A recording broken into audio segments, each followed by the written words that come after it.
Do you need to know today what the power in your life could be if you had a second chance? That's what we're going to be discussing today on Flourishment. Flourishment is sponsored by Access More. Today, I have with me Tanya Christiansen. She's a stage, film, and TV actress, and she's appeared in films including the recent release, The Mulligan, I Still Believe, First Lady, and The Hate U Give. Tanya is also frequently an appearance as a guest host on Home Shopping Channel. She resides in Florida with her husband and two children, and she loves, like I do, refinishing furniture and many outdoor activities, including marathon running, paddleboarding, and hiking. I'm impressed. Welcome, Tanya. I'm so glad that you're here on the show today. Thank you so much. I really appreciate you having me. And the marathons, it's been a couple of years now. But thank you for being impressed. Well, anytime I run, it's because something's chasing me. So it's not hard to impress me with marathon running. So, which maybe I need a second chance on getting more fit. Do you have a special place in your heart for this story, The Mulligan, that talks about the power of second chances? Tell us why this captured your heart and why you felt led to be a part of this amazing movie. Well, the movie itself is just so beautiful. I didn't know what the term The Mulligan meant when I originally, I'm not a golfer. I didn't know. I had to ask my husband, what does the mulligan mean? And he said, well, that's a golf term. It means, you get to do it again. I was like, okay. So then I started to see between the lines. I knew it was a faith-based movie. I didn't know much about it. I didn't read the script prior. Just my scenes, a couple of sides to audition with. And I was like, okay, a do-over, a second chance. I get this. I understand where we're going with this. And being a mother to two children, being a wife, there are many times where I wonder, did I do the right thing?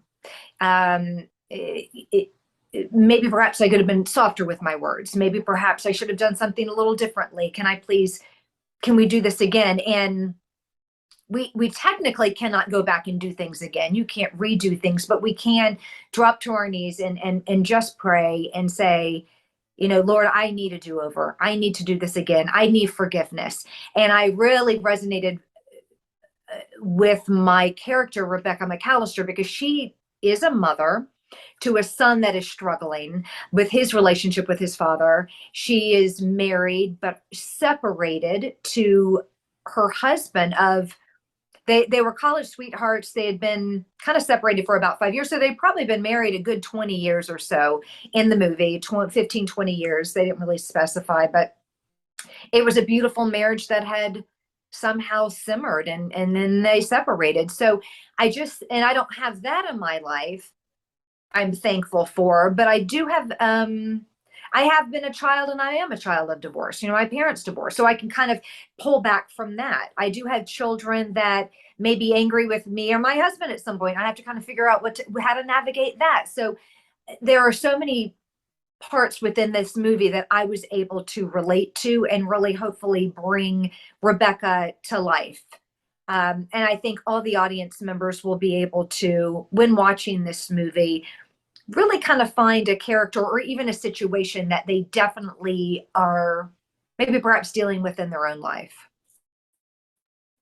I agree that this is such a relatable story, and it's a wonderful way to bring the game of golf that many people enjoy into that story to kind of, articulate in relatable terms what it means to be given an open scorecard that God has redeemed for you, and how someone could come back from not really doing it over, because the main character didn't actually get to go back in time and undo all that he'd done. But you get to see what God does to make something more beautiful than it was before you made a mistake. And that's kind of the miracle of redemption, which we see when we refinish furniture sometimes too, right? Right. Oh, that's so true. Yes, maybe that's why I love it so much. That is so true. You can take a trash to treasure. You can take a curbside find that is discarded to the trash, and with love and patience, and tenderness, and throughout life through prayer, but through time, it's restored again. Maybe even a little shinier than it originally started. So yeah, that's so true. Yes, I think that's what God does with us. He takes our mistakes and makes them into our messages. Do you Yes. feel like that's kind of the power of the story, or are there other things that you really love about this story, The Mulligan? No, I do think you're exactly right. It is that is so true. And like you said, we can't go back, but we can learn from that and we can grow. And it's all about growing. And there's this saying there, thank God for unanswered prayers, because there's so many things that we think our life should be. We think that road should be a certain way, when actually we just need to kind of settle and realize there are other paths for us. There are learning ways to learn along the way. And I just think The Mulligan is a beautiful story in the fact that maybe this life isn't the way we had drawn out, if we could draw it out, but you have to realize that it's so beautiful in the end, and the way that we can ask for forgiveness and then change everything. We can make those changes, um and like you said, it can be better in the end if we just let things be, right? So but I think that the movie's just, I love doing it. I've seen it a couple of times now, about 4 or 5 times. The first time I wanted to make sure everything was okay. I was like, did I do an okay job? And then I got to sit back and really listen to the way the script was written, even though I'd read it many times, the way that, especially Pat Boone's dialogue, it's so heavy, and so the way he delivers it's so warm and beautiful. And he talks about that. He said, God, the way he works, it's mysterious, and it's great because he took the a child getting hurt and almost dying, and turning that. And Paul says, I don't think I like his methods. He hadn't quite gotten the message yet, and he was like, no, this is, he works in just such mysterious ways. And yeah, it's just it's a beautiful story that I had such a pleasure filming this and just watching it come to life. And every time I watch it, I hear a little something different. There's a line I may not pick up, or it's just so pretty. And then the scenery itself is also like a character. When Pat Boone, is the old pro, steps back and says, this is our cathedral. And they have this beautiful drone shot of the mountains. And you just realize that all around you, regardless of if you live in the mountains or by the beach or in the city, this is your cathedral. And this is our life, and it's beautiful. Let's talk a little bit about the concept of taking a tragedy and finding something beautiful and redemptive and magnificent and message worthy in the midst of the things that may be the worst experiences we've had in our lives. I think that was one of the most poignant moments in the movie when Pat Boone's character, the old pro, pointed that out to the Paul McAllister character. He said this to him, and I don't think the main character would have noticed it if he hadn't pointed that out. I know a lot of people right now have been through great tragedies, great crises, and they're wondering, how could God do something with this? What would you say to someone who's experiencing that right now? Well, I think that some people have experienced much more, of course, tragedy than others. But we all have something in our life where, at some time we may think, why me? How is this fair? Why me? And then some may go as far as to say, why would a God like this? And Eric has done that. Paul McAllister in the movie, he said, why would a God do this to us? And I think that's when it's hard as humans. Sometimes we do think, why did this happen to us? Why is there hurt? And why is there cancer? And why is there death? And I've had that within my family. I've had a lot of whys. And I think in the end, through prayer and through trust and through faith, that is what gets us through. And through the scripture, that is where we have to do deep dives in ourselves and really just rely on prayer and rely on faith. And when you see the one set of footprints in the sand, that's when you're being carried, and that's when you're being hugged, because we can't do this alone. There's no way. There is no way that this life can be done alone, because hills and valleys, that life isn't just the top of the hill and rainbows and butterflies. There are a lot of valleys, and we have to climb up out of them. And we can do that do that through faith. And I think that is just so poignant, like you said, just the way it was written and the way that it was portrayed through the actors and their characters. But you're right, I don't think that Paul would have recognized that if it weren't pointed out, if the old pro didn't say, well, this is God's work in his finest. What some people may see as just that negative and that hurt, in the end, it brings people closer together. It brings relationships closer together, and our faith closer to God. And I think it's important for people to understand a couple of things about that situation when they're going through crisis that he touched on in the movie, but wasn't exactly explained fully, because obviously you're not going to stop and do a sermon in the middle of a movie. But in the question, why, isn't that the wrong question to be asking? Because we may never know why. In that situation, we did see it all kind of wrapped up in a tidy bow. It is a movie, but we don't always have an answer to the question, why? And trying to find out why God would do this to me, especially, is the wrong question, because God does not inflict harm. But when Right. things happen that are crises, that are bad things that God did not cause, he can still redeem those things, and he will. We may miss it if we don't look for his hand trying to bring us blessings in the middle of our suffering. That is so true. And many times it is missed, isn't it? I think So so. many times it's missed. But you're right. He does not cause harm at all. And I just think that you're right. We couldn't stop and do footnotes with the movie, but I think that if you sit back and enjoy it, and especially just like I had mentioned, just watch it a couple times and really just, you even watch it maybe with your eyes closed and just listen. I think you'll get a different perspective of the movie.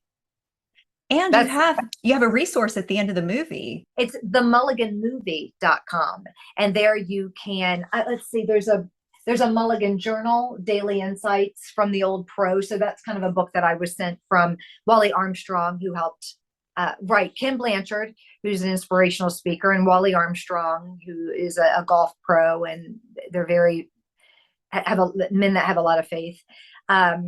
They wrote the book. So yes, you can go, if you go to themulliganmovie.com, there are many different ways that you can purchase the movie. It shows you how you can rent the movie if you wanted to, but you can also have reading resources as well. And they're wonderful. And I love the fact that the book, the Mulligan book, really closely follows the movie. It's almost spot on. There's been so many times that I've read a book and I couldn't wait to see the movie. And then I'm like, is this after the book? I don't know what's going on here, because it has nothing to do with the book, but these two really closely follow each other. And I really appreciated that as well, the interpretation when they wrote the screenplay to follow that book. I think it's a timely message too, because so many people have made mistakes in their lives and they're in a place of pause where they want to know, can they take this moment of redirection? So many people are redirecting their lives right now. How do I start over? How do I begin again? Do you feel like there's hope for people who are asking that question right now? I think if you have come to the point where you're even asking that question, then there is 1,000,000,000% hope for you. Yes. It's just getting to the point of asking the question. A lot of us just don't even realize that there's a question to be asked, don't even realize that there is a mulligan out there that Jesus is going to give you. So when you get to that point where you're asking those questions, those really hard questions of yourself and of your faith, then yes, I think there's always hope. And they were playing the movie in a town a couple of hours north from me, and I went and was able to see it. And there was a man that came up to me and he had tears in his eyes, and he said, I haven't been to church. I needed that message, is what he said. I haven't been to church in years, and my wife drugged me to this movie. And I was like, okay, glad to know you were drugged here. But he said, I needed it. You don't know how I needed a mulligan. And I said, you don't just get one.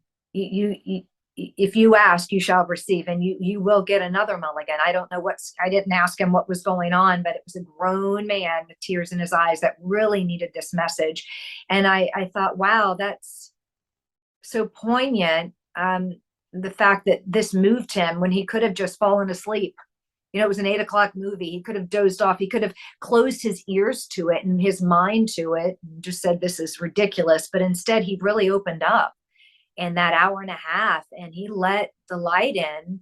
And I think that just turned him around. And if you can just start doing a little bit of the hard work, you realize it's not so hard after all.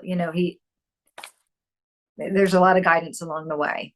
I just love that. I love that he came up and said that to me, because it just Mark Fincannon is one of the top casting directors in the Southeast. And he's amazing. He's a beautiful Christian man, and he cast this, and he said, you know what, if we change one person, just one, out of this movie, then I consider the movie to be worth it and it to be done. And I was like, I found that one person in that theater, but I know there are many more, of course, but I felt it.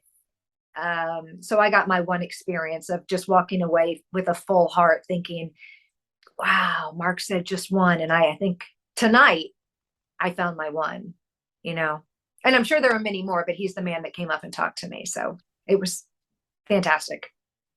That's such a beautiful testimony to the power of story.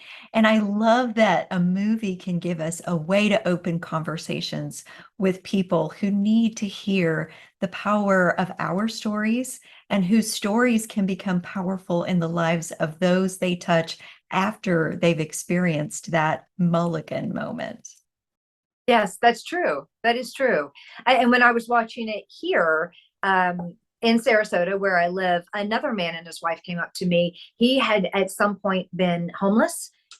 I didn't ask when. He was, I don't know, maybe he was in his 60s. And he and his wife had come together, and they had started a church, and they minister and preach to the homeless community. And he said he inquired about the mulligan, and they sent them, there are a bunch of these little mulligan pamphlets, like little tiny books, little testimony books with prayer and verses in them. And he gives them out, and he said, I'm so blessed to run into you, because there was a big poster of the mulligan, and we were all getting our pictures taken next to it. I went with some friends, and he just was like, you're the one in the movie. And he came up and he just poured his heart out to me. And he said, my life has changed. And it wasn't a brick and mortar church, but it was a church, of course, is a gathering. It doesn't have to be a building. And he gathered with this community, this homeless community. And sometimes some people may see as lost souls, and they're not. They're just all who wander are not lost. They're just in a situation at the moment. And he had all these little booklets of the mulligan. I was like, oh, that's 200 more little booklets that are out there. And I thought that was also, I'm just like, ooh, another one touched. I'm just loving it.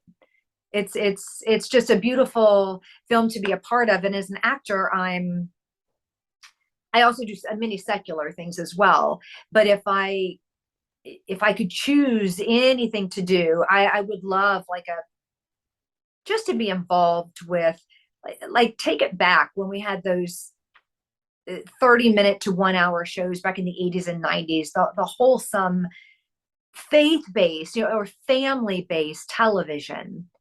That's what I love, because I think it really allows everyone to calm. And as you said earlier, I think when we were in prayer, don't let those outside influences negatively affect us, like the social media and just all the technology that's out there. Sometimes we get absorbed in that, and we need to step away from that and realize that what's most important is faith and family. And that's also in the movie as well, where Paul McAllister realizes that faith and family are important, and it just kind of slipped away from him for a little bit. Yeah, at the end, he talks about putting people first. And I think that was a Yes. really great message to show his transformation. And I also want to point out that when you said at the beginning that we don't get to do things over. So the mulligan, even though that in golf, the mulligan term means that you get to just do it over. The main character keeps saying that's cheating, that's cheating, that's Yeah. cheating. And a lot of times people have that complaint about those who see grace as cheap and they just kind of consider, well, I'm just going to keep sinning because God will forgive me later. That's Yeah. not what this is about. The power of second chances is about taking the opportunity for God to redeem and change you, not so that you can just keep doing it. So it's not cheating. It's more, accessing the grace to live better from now forward. So true. It's not a wishing well. It's not a little lamp that you rub. But you're right. It's a learning opportunity. It is grace. It is forgiveness, but it's not, I'll just ask for forgiveness. Yeah. And it doesn't work like that. And he knows it doesn't work like that. He's like, it doesn't quite work like that.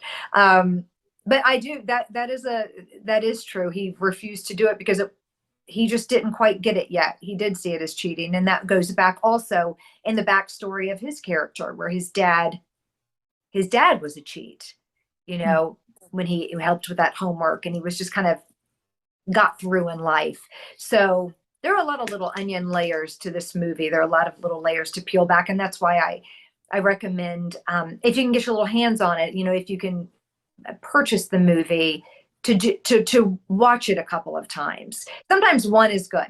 One time you've seen a movie, just like a book, one and done, donate it, give it away. But this is the one that you want to keep and pull out and kind of watch it again from different perspectives. And I think you'll see something different every time. Kind of like the Bible, you read it again and you'll read something differently. Maybe perhaps when your heart needs it. Again, a verse will resonate differently in a situation that you're in, or like that. I think this is one just to hold on to, and kind of when you, maybe perhaps even when you need it, because we need different things at different times. And this could be something that you could pull out and just exhale and realize it's through prayer and through Jesus, it's all okay. So, how can people access the Mulligan movie and stay in touch with the creators of this movie and follow them and maybe get more of the resources that you were talking about? I think the very best way is just simply go to themulliganmovie.com.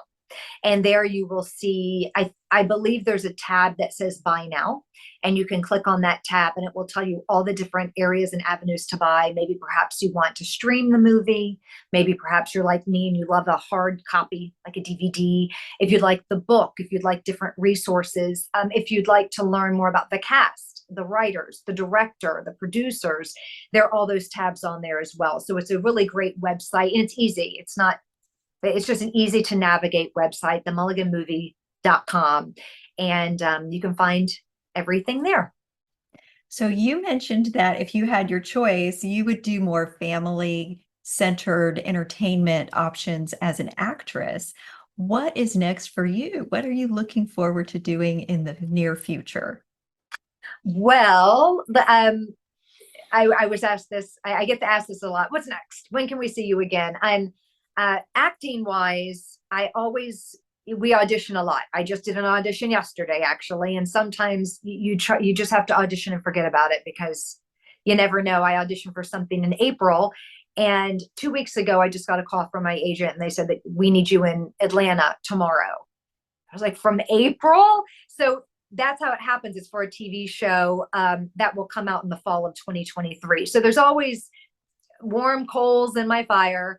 I did a movie, it's called The Throwback, that should be out in the summer. I just filmed it last March, and that's a sweet little family. It's not faith-based, but it's a good family movie, little comedy, but also a good meaning as well. The mother kind of in this instance gets a little distracted from the important things in life. So that will be out in the summer. And then I also am a guest host at HSN, which is the Home Shopping Network in St. Petersburg, Florida. And starting in September till probably, I'd say the end of January is when I'm very busy there, because I have a winter boot line So I sell bare paw boots there, and I'm on maybe a couple of times a week. And so if you guys love to shop at home and you go to HSN, you'll see me on there in the fall and the winter. So that's kind of gearing up now. I'll be on September 22nd for today's special, selling a boot. You'll need those in North Carolina. Yes, we will. And we don't need them as much in Florida for those of you that are in Florida as well. So that's kind of a fun thing about Floridians, that we turn the air conditioners down. Or I used to be a Floridian, so that's why I still say we would turn the air conditioner down. And when it got below 70 degrees, we'd get out those bare paw boots and pretend it was actually cold. So, but that's a fun thing. And it's been so fun having an opportunity to talk with you, Tanya. I really appreciate you being on Flourishment today. Well, I very much appreciate you asking me. I feel blessed to be asked and to be able to just tell my story, and then to talk and to have you talk so beautifully about the Mulligan. It means a lot. So I really appreciate that. And I hope you all get to go out and see it, and it'll tug at your heartstrings a little bit. And if it's a message that you think someone else could use, then I think it's a beautiful gift and a beautiful story to share. I do hope that all of you listening have enjoyed this conversation with Tanya Christensen about the new movie, The Mulligan, and that you will access this movie to share with those that you know that may need a second chance in their lives, especially golf lovers with whom that story will particularly resonate. And of course, I also hope that you come back for the next episode of Flourishment.